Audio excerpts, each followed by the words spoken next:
araw po sa ating lahat. Ako nga po pala si Emmanuel O. Alejandre. Ito po ang aking daily devotion ngayong September 22. And for today, bago tayo magsimula, gusto ko po munang magbigay ng ikling mensahe sa inyo na maaari pong kayo'y mag-ingat dahil sa Pilipinas meron na namang bagyo. Make sure to stay safe, stay warm, stay dry. So, atin pong pag-uusapan ngayong araw kung ano ang kahulugan ng spiritual body. What is spiritual body? Yung spiritual body po, ito po yung katawan. Ibig sabihin, nahawakan, no? Laman, flesh. It is not immaterial. Kasi, we have this misconception that when we say spirit na agad. Spirito lang. No. Spiritual body refers to a material body na kung saan ito yung magiging resulta ng ating resurrection, wherein the spiritual body will be non-perishable. Ibig sabihin, hindi magugutom, hindi masasaktan, hindi magkakaroon ng damage.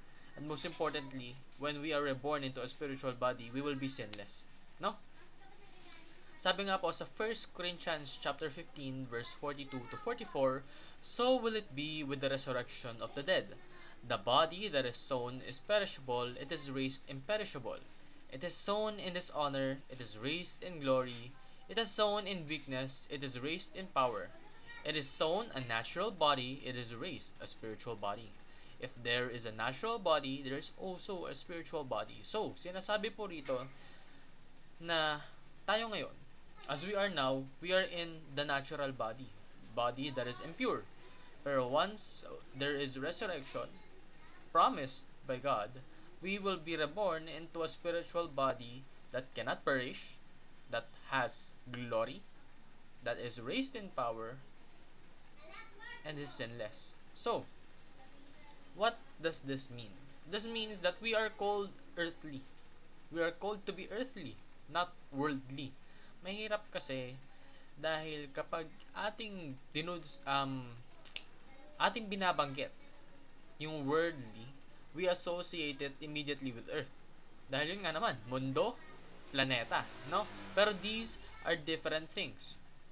Worldly, ibig sabihin po nito, ito po yung concept na kung saan yung ating tinitirhan ngayon ay punong-puno na ng kadumihan, ng evil, ng impurities, ng temptations.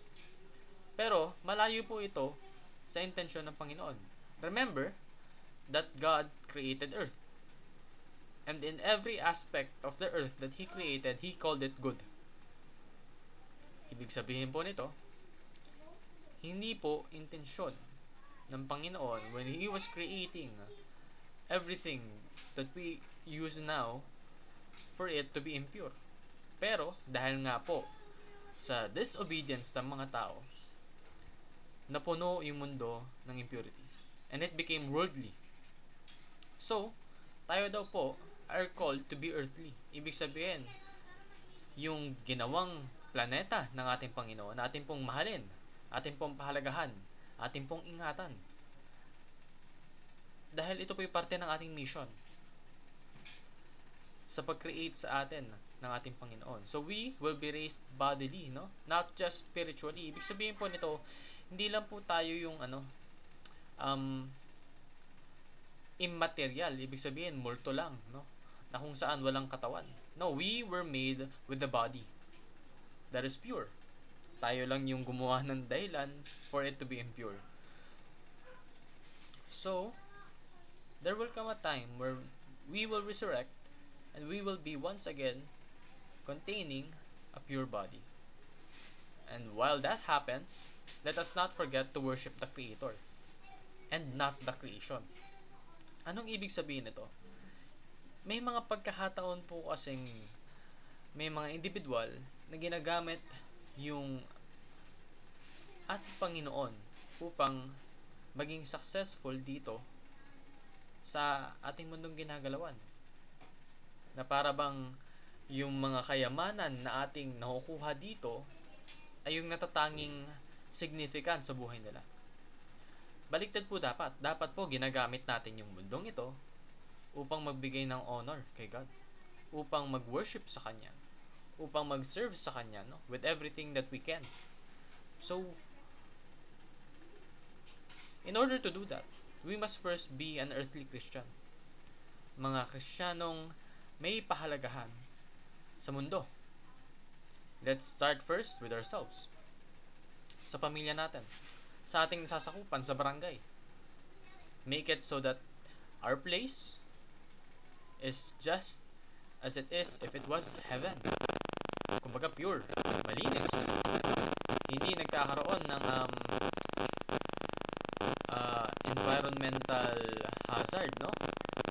Then, move to other country. Let us make sure na yung rulers natin ay godly. Hindi po yung mga taong korap na nagnanakaw sa mga kabad ng bayan. Then, proceed with the world. Unite the world. Disciple every nation. For that is what God has set us to do. Be an engaging citizen, kumbaga. Huwag yung complacent ka lang sa kung ano yung meron ngayon. There is always improvement. Lalong-lalo na during this time na napakaraming nagsisilabasan na baho ng mga tao. No? So, be an engaging citizen na tumutulong upang yung baho na yun, yung dumi na yun, ay malinis. So, be an exalter of Christ. Wag na po nating hintayin na mag-resurrect tayo into a spiritual body bago po tayo maging exalter ng Panginoon. Ibig sabihin po nito, bago natin itaas yung pangalan niya. Let us do everything we can. Let us be excellent in our fields in which God has provided us talent for so that we can raise His name, give glory to His honor. No? Ngayon lamang po ang aking daily devotion. Maraming salamat sa pakikinig. Pagpalain po tayong lahat. Once again, stay safe.